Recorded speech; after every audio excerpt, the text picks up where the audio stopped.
Peace and blessings.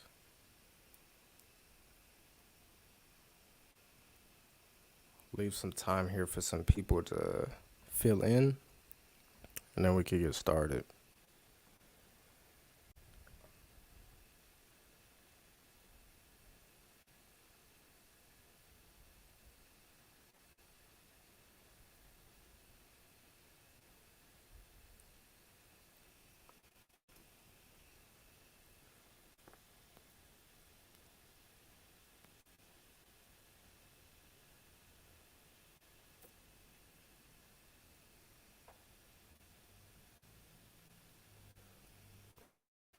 Hope everybody is doing well today. Today we're going to talk about the concept of how to.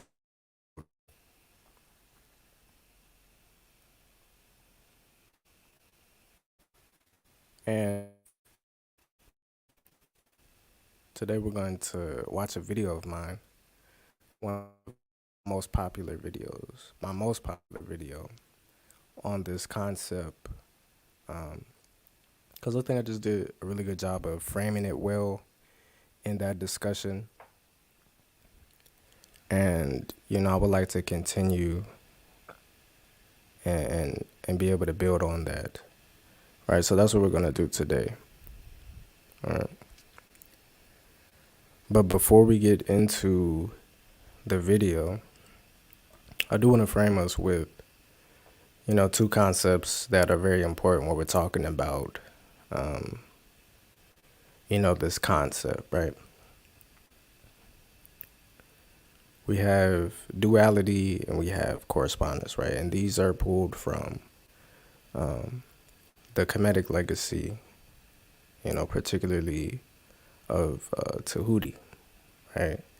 And this is the natural force associated with wisdom and writing, right? Knowledge.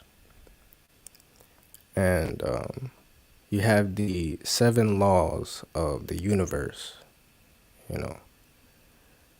that were written by or ascertained from this energy of Tahuti, right? And 2 of those laws are duality and correspondence, right? So when it comes to duality, right, this concept is talking about in everything in the universe and everything in creation, there is a masculine principle and there is a feminine principle, right? So when it comes to these 2 principles, it's important for us to acknowledge that and be able to observe that in everything in creation. Like, for example, bees pollinating flowers, or, more literally, the way that each of us got here is through a man and a woman, having intercourse, right?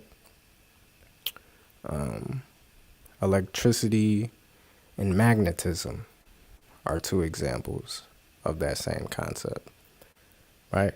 But then when we move over to this concept of correspondence, what we're talking about is the as above, so below, so within, so without, right? Very similar to duality, but different in the sense of looking at the cell of a human, expanding that out into the human itself, right? Or the cell of a human being like a planet to a solar system, right? It is one piece of this full body, right? Or in other words, there's a representation of something smaller within the larger sphere, right? So within, so without. Or as it is in the heavens, it is on the earth, right? As above, so below. And these 2 concepts are important when we're talking about this concept today, because it is in between, or it is in the creative tension between 2 poles where we find the gold, right? It is in between the tension of two concepts, right? It is in this dynamic of complementary opposites that we find the gold, right? So when I'm talking about how to be a gold digger today, what I'm talking about is the concept of shadow work. I'm talking about our ability to go within our mind, go within our emotions, go within our experiences, and number one, find balance within that complementary opposite, within that dance, right? Within that dance, right? And we find the gold, we find the wisdom, we find the creative manifestation that comes from that, right? That is what shadow work is about. So today what we're going to watch my video on this very concept. And we're going to build off of that, as we go along through the slides. All right. So let's get into it. And love and blessings. Hope that everybody is doing well today. Today we're going to talk about one of the greatest things that I've learned. One thing that I feel that everybody can benefit from. And that is to be a gold digger. Now, what do you mean? Right? You got to be a gold digger. You have to go within the deep depths of yourself. The darkest, the nastiest, the scariest. You have to go into those shadows and excavate and pull out the precious stones and gems, the gold. Talking about the process of shadow work. If we want to progress in life, we must face ourselves. That's one of the main points of being here, is to face yourself. A lot of us are running and hiding from certain aspects of ourselves that other people may not know about. We may feel shame about, guilty. Those are the aspects of yourself that we have to actually face. And to be honest with you, I've never done anything more terrifying than look at myself in the mirror. You know what I'm saying? That metaphysical mirror, where you actually have to look at those things and not just look at them, but talk to them and get to the root of them. So terrifying, I'm not gonna lie. But at the other side, wealth. True wealth, a wealth of wisdom that you will surprise yourself with. Like, wow, like, I know that. I have this ability. This is who I am under the surface of the things I've been hiding from. One of the greatest powers is childlike imagination. And the way that this situation usually goes, sometime when you were a child, in your adolescence, you began to experience things. Things that didn't feel good, things that may have been traumatic. Those things fundamentally shaped you, fundamentally changed the way that you interact with anything. And then certain experiences over the course of your adolescence and maturation would become triggering for that trauma, or you would experience certain things that would then pull back up that thing that fundamentally hurt you in the first place. So then as you continue to mature, you develop skills in order to cope with, or to get around, or to hide from, to bury those triggers and the root situation. So that now here you are as an adult, young adult, living your life as this character that you've created that doesn't have the experience of those triggers or that root trauma. And you're living life, you know what I'm saying? You may even be living a pretty cool life, based off of social standards. But there's something within you that is unfulfilled. There's something that you still desire. You don't feel happy. Well, my guy, you've cut off a whole section of your true self. That inner child of yours is very important. That inner child of yours holds the energy that allows you to imagine and envision and to connect with that which is spiritual And when we allow the things that we have gone through to cut us off to that aspect of ourselves, of course we're not experiencing joy, right? So it becomes important to engage in shadow work as early as possible. The more you allow that hidden aspect of yourself to get heavy and to allow that heaviness to accumulate, the more work needs to be done in order for you to experience the joy that you desire, right? So the heavier that aspect of yourself gets, the greater the tension on your spirit to release that heaviness becomes. You don't want to walk around heavy.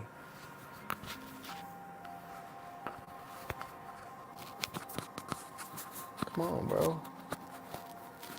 What's going on here? You don't want to walk around heavy.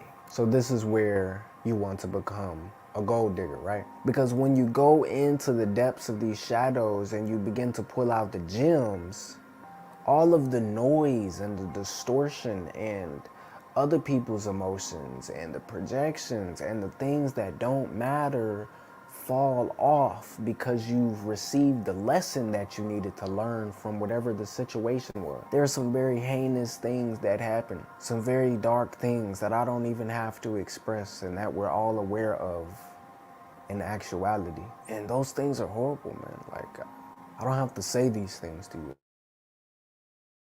Be able to take whatever experiences that we have had and gain something from it. Because if we don't, then you just sit with the weight. I don't know about y'all, but I would much rather go through the pain of gaining something from my past experiences than going through the pain of carrying the weight of all of it. Pain and suffering is a part of life. It's a part of the growth process. But it's up to us to choose what type of pain we want to endure. And only one of those two options lead to the experience of joy and fulfillment. The other just leaves that deep and heavy void within your spirit. So you actually have to go into your shadow and pull out the gold. Number one thing that I'll recommend anybody to do is therapy. Go get counseling. That changed my whole reality, you know what I'm saying? That changed my whole situation. Preferably someone that looks like you. Not even preferably, I would say that's the only time that I personally would say that it's valuable. If you are a black and brown person, I don't think anybody else would be equipped to truly create that space for you to go deeper and feel safe to do that, to feel supported through that process. So number one, counseling. Number two thing that I'm gonna recommend anybody to do is journal about these things. My favorite thing to do in terms of shadow work, like if I got something that's really bothering me, something that has really struck me deep, whether those were things that happened in my childhood or things that have happened more recently, the greatest thing that I have found, bro, like I will write a letter to that person or I will write a letter to myself about that situation. Really getting everything that I wouldn't say out loud, everything that I wouldn't say or that I feel uncomfortable saying to that person or that I feel uncomfortable saying about that situation. I'll write it down and then I get rid of the letter. I release it. It's a physical, it's a tactile expression of me doing shadow work. And that really helps me, right? So in terms of like going deep and like actually doing like an excavation process, those are the two things that I would recommend. But as far as like a maintenance type of thing, like how do you maintain a balance? How do you create a system of being able to pull wisdom from situations that bother you or trigger you? Well, to me, having a journaling practice. And this can be written journaling. I really like speaking. Even as YouTube is, you know, a higher expression of documentation, self-documentation. Another thing that really helps me personally is to be able to talk to people, but particularly as a man, to be able to talk to a black woman, unmatched. I know how to do these things by myself. And I know how to take care of my emotions and all these things, but life is still stressful. Like it don't stop being stressful. It don't stop being work. So I feel like a lot of times we don't have the space in our day-to-day relationships to really talk about deeper things. Everybody want to stay on the surface. Everybody want to talk about the superficial things, you know, what celebrity doing what or, you know, whatever else. And I'm not talking about you gotta disconnect and do something other than what you want to do, because, to each their own. But, me personally, I like depth of conversation. And it helps me like really materialize and actualize and apply the new wisdom that I've gained from the process of doing shadow work for myself. Because ultimately, the only reason that you would want to do shadow work or become a better person is to experience a better life. And for a lot of people, I would assume that that better life includes another person, a partner, children maybe, a home, travel, more money. But how is it that you're going to interact with people on a higher level? How is it that you're going to align with these better opportunities, with these higher vibrational lifestyles, if you're still holding so much weight? At some point, we have to release. At some point, we have to allow ourselves to grieve. At some point, we have to allow ourselves to be soft and vulnerable. And to do that without shame, guilt, and feeling like somebody is judging you. Can you imagine like the actual physical scenario of like going into it, like that there is like riches in this cave. I'm talking about everything that you ever wanted is in this cave somewhere. But the cave is dark, it's terrifying. You really don't know what else is in there. But you know that number one, you won't die. And that number two, if you stay the course, you will gain what it is that you seek. How would that process make you feel? Like, would you go into that cave? It took me a minute to go into that cave, but I went in there though, and I'm still, working my way to the back, you know what I'm saying? Because the thing about the thing about shadow work is really what you're talking about is you're tapping into the infiniteness of your soul, the infinite expanse of your soul. You're talking about the African unconscious mind where all of our generational wealth, all of our generational inheritance, and where all of our generational traumas lie. If we can go into the African unconscious with the intention of revealing and bringing back out into our conscious life the wealth and the gems and the wisdom, you will do that. That is what your ancestors want you to do. That is what God wants you to do. How are you supposed to live your testimony if you never actually take the time to go into the dark and see what your testimony is about? How can you truly give it all to God if you don't even know what it is? God knows your heart, but he can't help you unless you know your heart, unless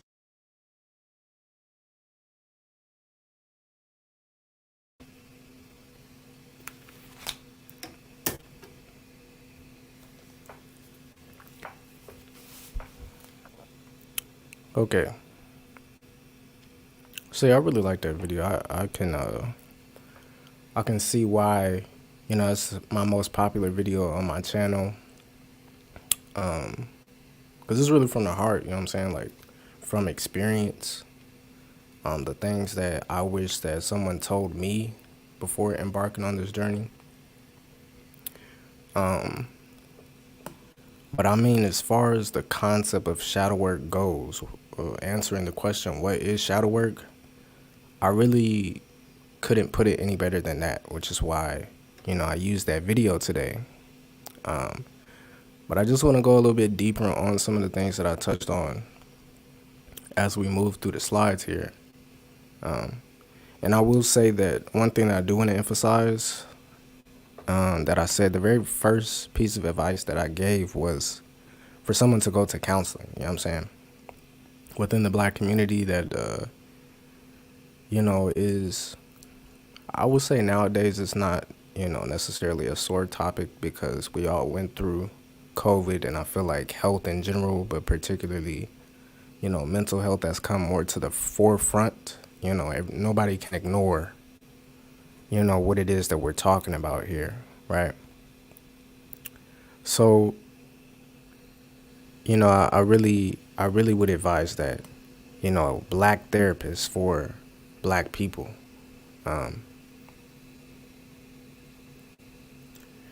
And, you know, really having the space to get that out, you know.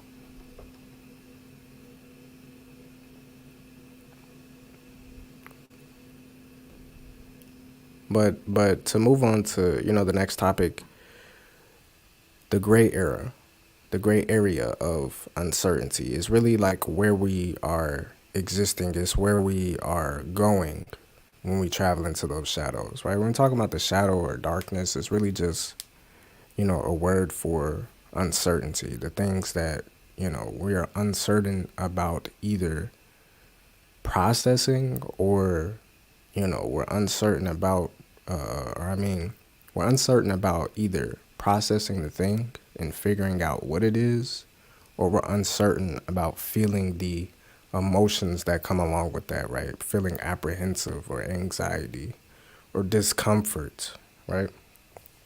That's how we characterize, that gray area that we enter, during this process, right?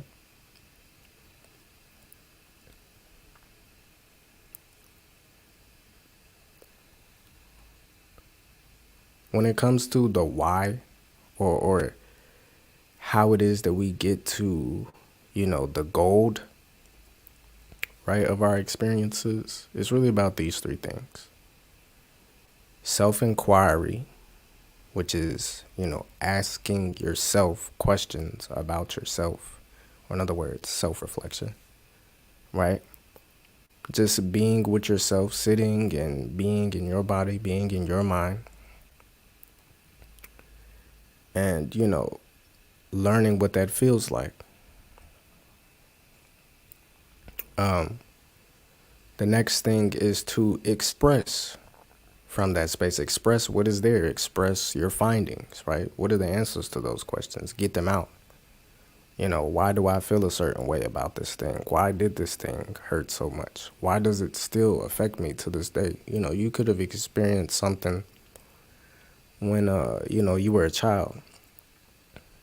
And, some of our people go until they're elders and are still dealing with the pain, or still holding on to the weight of those situations, right? But after we express, after we've become clear on ourselves, we've expressed ourselves, the last portion of that, and I would say probably the most challenging, is to then accept, right? So these feelings of shame and guilt and resentment, anger, right? I would say those are probably the biggest. The resentment and anger is what I see a lot, like just permeating a lot of people, people just in their day-to-day life, just angry. That's not about anybody else. These are things that these people still have holding within that they avoid, and the frustration builds up. The weight doesn't go away, until we deal with it. So step number one is to get that clarity, right? Self-knowledge. It's number two, right? Number three is wisdom, right? Once we know ourselves and we express ourselves and we accept ourselves and we live in that space, we begin to live our lives in that way. That's when we begin to gain wisdom, right? We begin to know how to do things a little bit better, make things a little bit easier for ourselves, right? For example, I'll take myself as example. I know that I get overstimulated in large groups of people, and that I feel a lot in any given moment. So I do my best not to put myself in those types of situations. And if there is a point where I have to be in that type of situation, I know that I can, do the things that I need to do. I know I can step away and journal. Excuse me. I know that, I can leave once I feel that, because I'm not ignoring myself. I'm not ignoring the feelings that I have, I've expressed myself. I know where that comes from. And I have the wisdom, you know, to carry out my life and make decisions based on that.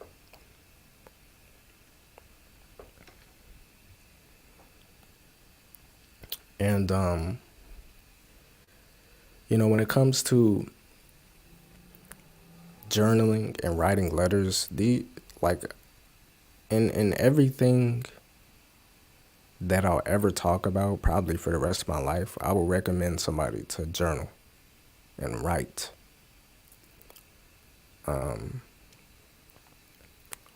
We think a lot. There's a lot of things that we take in.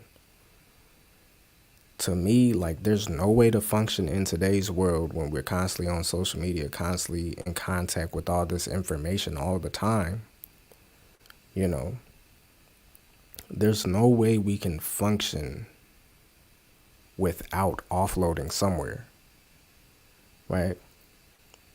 And I don't think it's fair for us to always offload on the people around us, right? Because in actuality, your things are your things to deal with, you know what I'm saying? And like conversations are something that I mentioned in the video being important. But if you're just dumping your frustrations with your issues as opposed to doing the work to confront your issues, right? That's not really for somebody else to deal with. That's not somebody else's, weight, right? And those letters are very, very effective for me, writing those letters.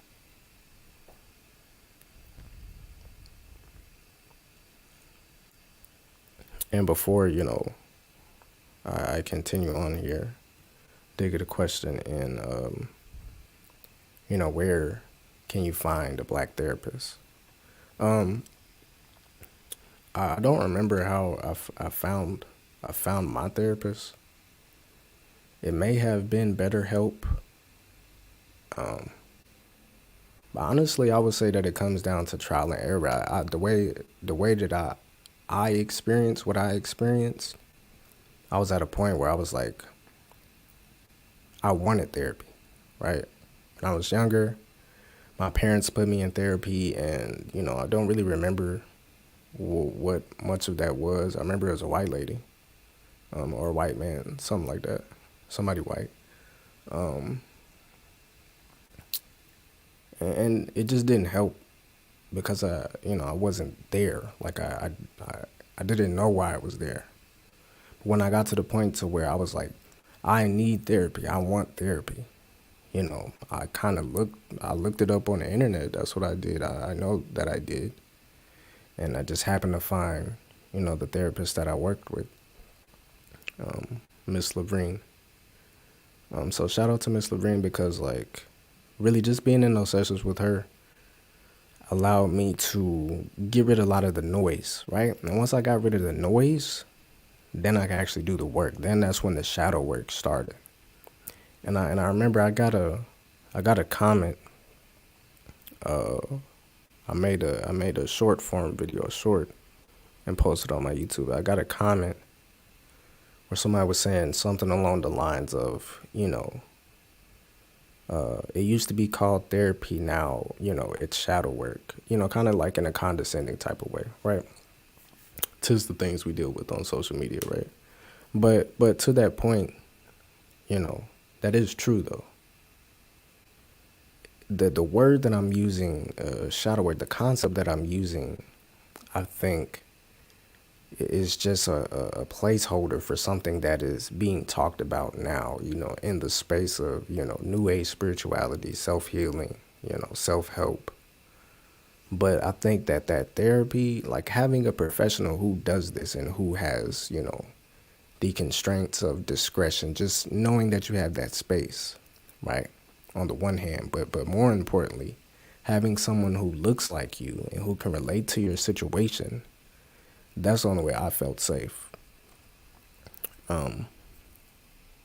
Going about that healing and expressing the things that I did. And I would say now I'm ready for another round of therapy. So I'll begin that journey again, and I'll, make sure to take note of what resources help.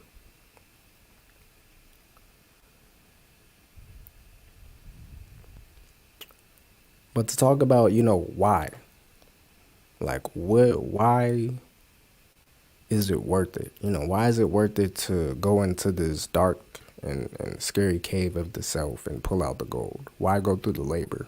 You know, you may have kids, you know, bills, right? Things like this, right? Why should you take the time? Why should you add something extra on your plate? Why should you make the time to learn about yourself and heal yourself, right? The state that we want to reach is stereognosis, right? And what this means, when we break it down in etymology, stereo refers to two sides, right? Two sides. Gnosis refers to, knowledge, knowing, thinking, right? So knowing from both sides. Knowing from both sides of the brain, operating with both of your sides of the brain, right? Having your whole mind, right? Bringing it back to where we began today when we were talking about duality and correspondence, right? This concept of there is a duality to everything in concepts like electricity and magnetism, masculine and feminine, right? A left side of the brain and a right side of the brain. Creativity, logic, and correspondence, right? As within, so without, or as above, so below. When it comes to using this whole mind, when we are in our whole mind and we're operating where we are in touch with our feelings, right? In touch with our emotions aren't blocked off by the things that we're hiding from. And we know how to accurately assess situations, right? Through logic and reason. We're able to bring those two things together. That state of the whole mind is the African mind. That state of whole mind is where intuition comes into play, right? That wisdom. But now we're talking about intuition, where you can simply just do things because, like, it's what you do. Automatic decisions. It's just who you are. It's your lifestyle. When you reach that side of the brain, when you reach that state of brain, the whole brain, stereognosis, then a lot of the things that you go about in your day-to-day will get processed a lot easier, right? You won't have to feel the weight and the frustration of your emotions all day or, the next day. Your mind will simply know how to feel the feelings, right? And then your brain will know how to assess the feelings, right? Delineate them into information to be gained, gold to be gained, right? And now these things become valuable to you instead of like a skeleton in the closet or a elephant in the room, right? That causes more of a disturbance than it does peace.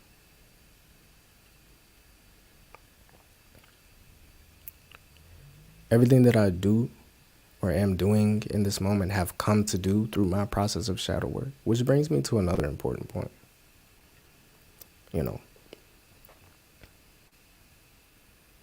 Why to do shadow work?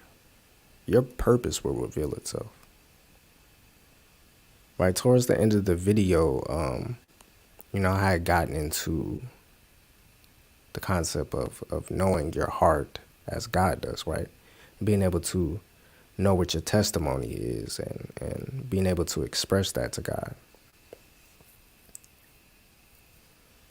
When you are in your right mind, your whole mind, the voice of God becomes clear. Or this concept of the higher self, right? Your third eye and your crown chakra become aligned. Your ori becomes aligned. Your head. And the voice of God, the peace of God, which lives in the brain,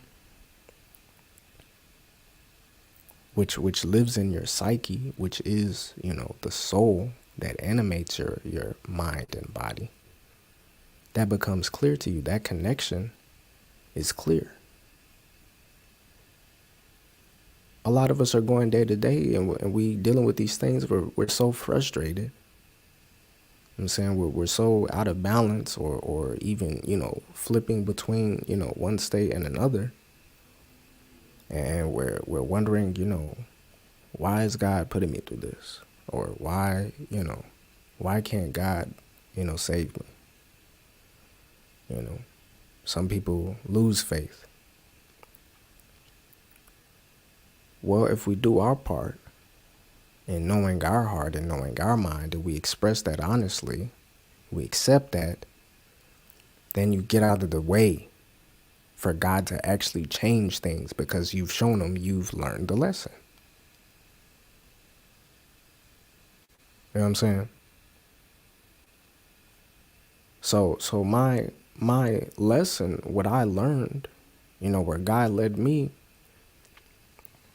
is to begin this whole thing I'm even doing right now, like on YouTube, sharing the knowledge that I have, sharing the experience that I've gone through and what has come through it, right? All of this has been through shadow work. All of this has been through me digging for the gold within myself. Understand? And what came out of this was, this concept of liberation through intentional creation. As I was studying our ancestors and how they lived, and I was observing the problems that I was experiencing, that I saw my family members going through, that I see within the world being expressed on social media, that I experienced out in different points in my life interacting with people.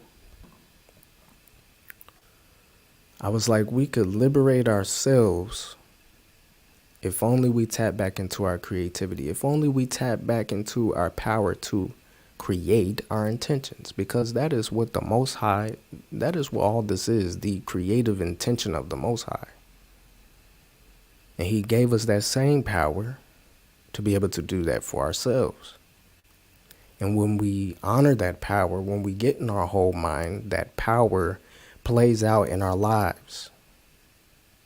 The wisdom, the peace that comes with that plays out in our lives. The love and harmony that comes with that plays out in our lives.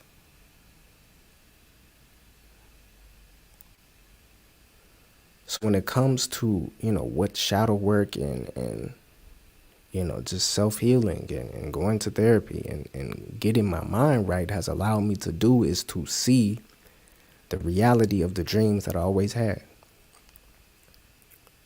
In the beginning of the video, I talk a little bit about imagination, childlike imagination, and how a lot of the traumas that we deal with are imprisoning the inner child,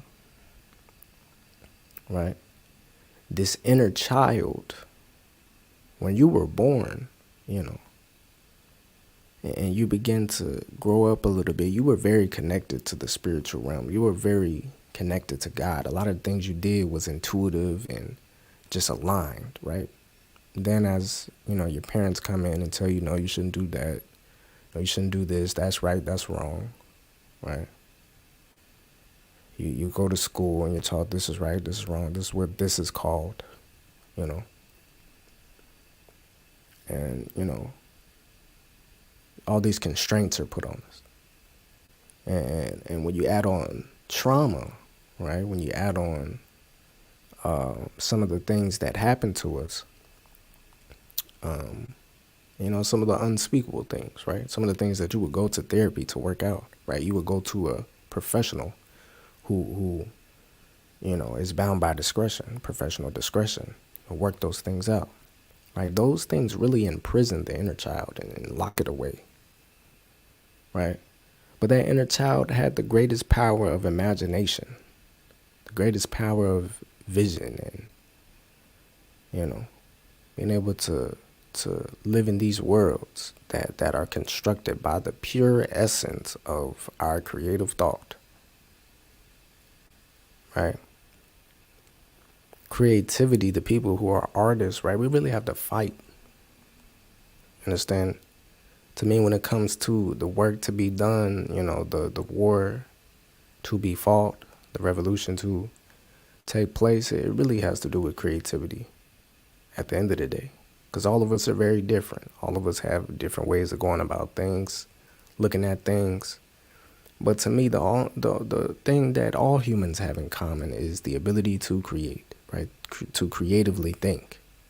And until we do that, we will not come up with the solutions, right? But you can't creatively think properly until you become aware of your emotions and you gain something from them. Can't do that until you listen to God, right? And that's what's important. That's what shadow work is about, because when we become aware of the shadow and we know the shadow and we learn how to interact with the shadow, right? I know a lot of us have grown up Christian, right? And we have the concept of, Satan, right? The prince of darkness. Once we become aware of the realm of the shadows, right? The pain, the anger, the greed, the lust, whatever, all the things that go into when we're in the shadows, hiding and being attacked by these experiences that we have had, being held down by these experiences that we have had.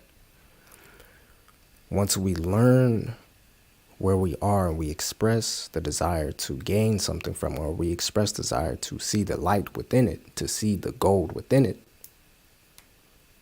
right, to find the heaven within the hell, that is when God can come and snatch us out and put us on our purpose. Understand?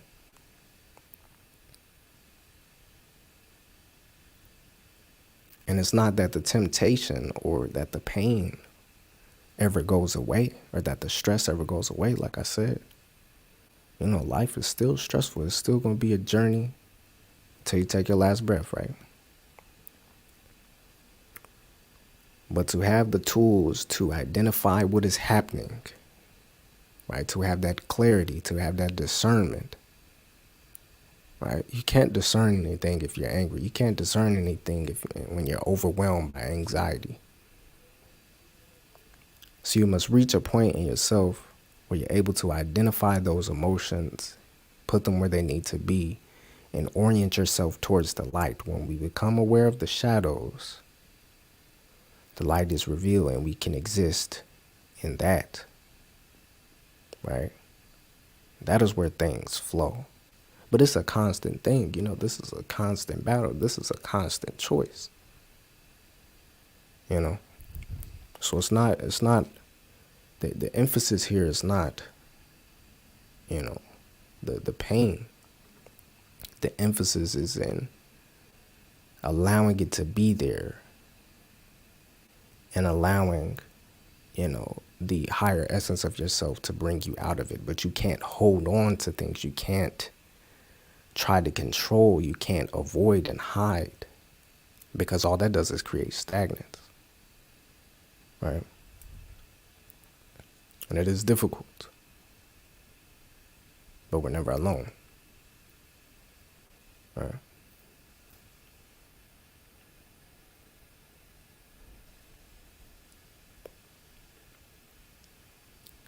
That pretty much closes today. I don't have much else to say on that topic. You can let me know if there's any other questions. But in the meantime,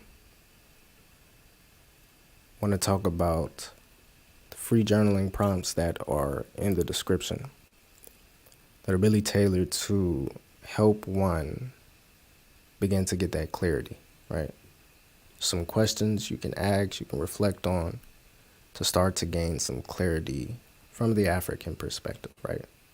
Stimulate some thought around, these traumas that you've gone through, or stimulate some thoughts about around what you may care about in the world and our community, right? To get you thinking.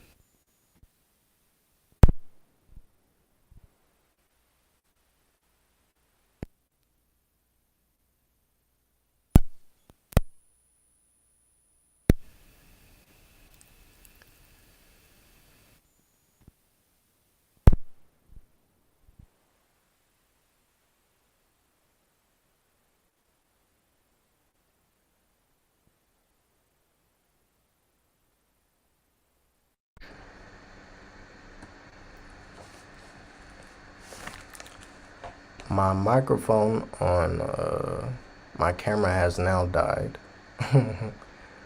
So with that said, we're gonna close out this video.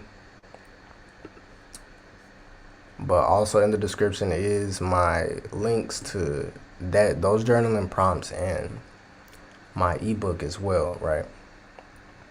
So you get both of those things down there. They really complement today's episode. So with that said, wishing you all peace and blessings. All right, until next time.